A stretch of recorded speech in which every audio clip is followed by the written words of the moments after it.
அனைவருக்கும் மனமார்ந்த வணக்கங்கள். சற்று முன் தமிழகத்தில் ரேஷன் கார்டு வைத்திருக்கும் பயனாளிகள் அனைவருக்கும் எப்போது முதல் உதவித்தொகை வழங்கப்படும் என்ற லேட்டஸ்ட் அப்டேட்டுகள் கிடைத்துள்ளது. குறிப்பாக மகளிர் உரிமை தொகை ரூபாய் 2500 உயர்வு மற்றும் ஓய்வூதியம் பெறுபவர்களுக்கான ரூபாய் 3000 உயர்வு, அதேபோல மாற்றுத்திறனாளிகள் விதவைகளுக்கான ரூபாய் 3000 உயர்வு எப்போது யாருக்கு வழங்கப்படும் என்று முதலமைச்சர் விஜய் அவர்கள் அதிவிரைவில் தெரிவிக்க உள்ளதாக தகவல்கள் கிடைத்துள்ளது. அதாவது தற்போது வழக்கமாக மாதம் ரூபாய் 1000 மகளிர் உரிமை தொகை தடையின்றி கொடுக்கப்பட்டு வருகிறது. இந்த தொகையை ரூபாய் 2500 உயர்த்தி வழங்குவதற்கான வழிமுறைகள் மற்றும் செயல்முறைகள் மிகவும் தீவிரமாக மேற்கொள்ளப்பட்டு வருவதாக தமிழக சமூக நலத்துறை அமைச்சர் ஜெகதீஸ்வரி சமீபத்தில் உறுதி கொடுத்துள்ளார். நீண்ட நடைமுறைகள் இருப்பதால் இதற்கான வழிமுறைகள் முறையாக வகுக்கப்பட்டு விரைவில் முழுமையாக நடைமுறைப்படுத்தப்படும் என்று அறிவிக்கப்பட்டு உள்ளது. தாவேகா தேர்தல் வாக்குறுதியின்படி 60 வயது வரை உள்ள அனைத்து தகுதி வாய்ந்த குடும்ப தலைவிகளுக்கும் மாதம் ரூபாய் 2500 வழங்கப்படும். முதியோர், மாற்றுத்திறனாளிகள் மற்றும் விதவை பெண்களுக்கான ஓய்வூதியம் மாதம் ரூபாய் 3000 உயர்த்தி வழங்கப்படும் என தேர்தல் அறிக்கையில் அறிவிக்கப்பட்டு உள்ளது. மகளிர் உரிமை தொகை மற்றும் ஓய்வூதிய திட்டங்களை உயர்த்தி வழங்குவது குறித்த அதிகாரப்பூர்வமான அரசாணை மற்றும் நிதி ஒதுக்கீட்டு அறிவிப்புகளை வரவிருக்கும் சட்டமன்ற கூட்டத்தொடரில் முதலமைச்சர் ஜோசப் விஜய் நேரில் அதிகாரப்பூர்வமாக அறிவிப்பார் என்று எதிர்பார்க்கப்படுகிறது.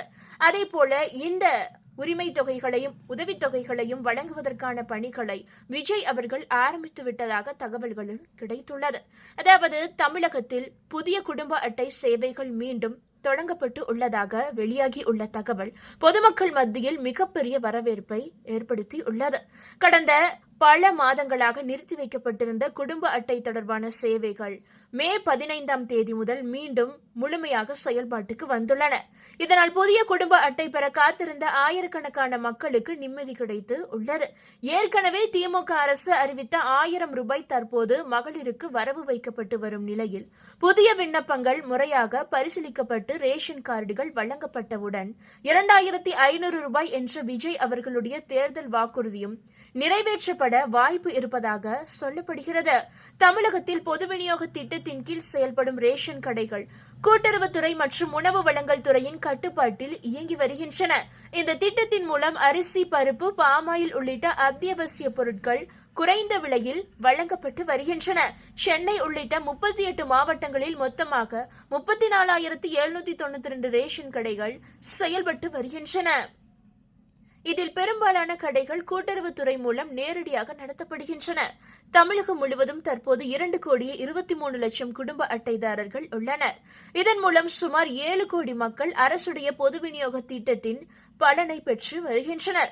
குறிப்பாக மகளிர் உரிமை தொகை, இலவச அரிசி, மானிய பொருட்கள், பல்வேறு அரசு நலத்திட்டங்கள் ஆகியவற்றிற்கு குடும்ப அட்டை முக்கிய ஆவணமாக இருப்பதால் புதிய குடும்ப அட்டைக்கான விண்ணப்பங்கள் கடந்த சில ஆண்டுகளாக அதிகரித்து வருகின்றன. கடந்த 2023 முதல் 2024 ஜூலை வரை மட்டும் தமிழகம் முழுவதும் கிட்டத்தட்ட 8 லட்சம் பேர் புதிய குடும்ப அட்டைக்காக விண்ணப்பம் செய்திருப்பதாக தகவல்கள் வெளியாகி உள்ளது. ஒரே குடும்பமாக இருந்த பலரும் தற்போது தனித்தனி குடும்ப அட்டைகளுக்காக விண்ணப்பித்து வருகின்றனர். குறிப்பாக திருமணமான மகள்கள் தனியாக பிரிந்து வசிப்பது, அரசின் நலத்திட்ட பயன்களை தனியாக பெற வேண்டிய அவசியம், மகளிர் உரிமை தொகை போன்ற திட்டங்கள் ஆகியவை இதற்கான மிக முக்கிய காரணங்களாக பார்க்கப்படுகின்றன. இதற்கிடையில் 2026 சட்டமன்ற தேர்தல் அறிவிப்பு வெளியானதை தொடர்ந்து தேர்தல் நடத்தை விதிமுறைகள் அமலுக்கு வந்ததால் புதிய குடும்ப அட்டை தொடர்பான சேவைகள் தற்காலிகமாக நிறுத்தி வைக்கப்பட்டு இருந்தது. இதனால் ஆயிரக்கணக்கான விண்ணப்பங்கள் நிலுவையில் இருந்தன.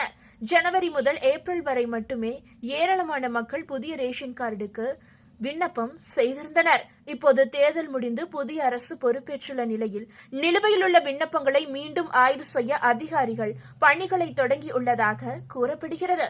இதன் மூலம் பல மாதங்களாக காத்திருந்த பொதுமக்களுக்கு விரைவில் புதிய குடும்ப அட்டைகள் முதலமைச்சர் விஜய் அவர்களால் வழங்கப்படும் என்று தகவல்கள் கிடைத்துள்ளது. கிட்டத்தட்ட 46,000 புதிய ரேஷன் கார்டுகள் அச்சிடப்பட்டு தயார் நிலையில் உள்ளதாகவும் தகவல்கள் கிடைத்துள்ளது. மேலும் புதிய குடும்ப அட்டை விண்ணப்பம் செய்வதுடன் மட்டும் அல்லாமல் பல்வேறு திருத்த சேவைகளுக்கும் மீண்டும் வாய்ப்பு கொடுக்கப்பட்டு உள்ளது. அதன்படி புதிய குடும்ப அட்டை விண்ணப்பம் குடும்ப உறுப்பினர் பெயர் சேர்க்கை, பெயர் நீக்கம், முகவரி மாற்றம், குடும்ப அட்டை விவரங்களில் திருத்தங்கள் மேற்கொள்ளுதல் போன்ற பல சேவைகள் மீண்டும் தற்போது தமிழகத்தில் செயல்பாட்டிற்கு வந்துவிட்டன. இதனால் திருமணம், முகவரி மாற்றம், குடும்ப பிரிவு உள்ளிட்ட காரணங்களால் குடும்ப அட்டை திருத்தம் செய்ய காத்திருந்த மக்களுக்கு இது மகிழ்ச்சி செய்தியாக இருக்கும் என கூறப்படுகிறது. தமிழ்நாடு முதலமைச்சர் விஜய் தேர்தல் பிரச்சாரத்தின் போது மகளிருக்கு மாதம் ரூபாய் 2500 வழங்கப்படும் என கூறியிருந்தார். இந்த நிலையில் மே மாதத்திற்கான 1000 ரூபாய் கலைஞர் மகளிர் உரிமை தொகை வரவு வைக்கப்பட்டு விட்டது. அதேபோல ஜூன் மாதத்திற்கான உரிமை தொகையும் நேரடியாக பெண்களின் வங்கிக் கணக்கில் வரவு வைக்கப்பட்டு விட்டது. தற்போது இந்த திட்டத்தை விரிவாக்கம் செய்ய வேண்டியுள்ளதால் புதிய விண்ணப்பங்களின் பரிசீலனை நிறைவடைந்து குடும்ப அட்டைகள் வழங்கப்படும். அதற்கு பிறகு பயனாளிகள் குறித்த முழு அறிக்கையை தயார் செய்யப்பட்டு 2500 ரூபாய் உதவித்தொகை அவரவர் வங்கி கணக்குகளில் வரவு வைப்பதற்கான உத்தரவை விஜய் வெளியிடுவார் என சொல்லப்படுகிறது. அதாவது வரவிருக்கும் பட்ஜெட் கூட்டத்தொடரில் இந்த திட்டங்கள் குறித்த அதிகாரப்பூர்வ அறிவிப்பானது வெளியாகலாம் என்றும் கூறப்படுகிறது. இந்த தகவல்கள் உங்களுக்கு பயனுள்ளதாக இருந்தால் மறக்காம இந்த வீடியோவை லைக் பண்ணி உங்களுடைய ஃப்ரெண்ட்ஸுக்கும் ஃபேமிலிக்கும் இப்பவே ஷேர் பண்ணி விட்டுருங்க. இது போன்ற பயனுள்ள அப்டேட்டுகளை உடனுக்குடன் குயிக்கா தெரிந்து கொள்ள மறக்காம நம்மளுடைய இந்த குட்டி இன்ஃபோ சேனலை சப்ஸ்கிரைப் பண்ணி பக்கத்தில் இருக்க பெல் ஐக்கானை கிளிக் பண்ணி வச்சுக்கோங்க. நன்றி நண்பர்களே.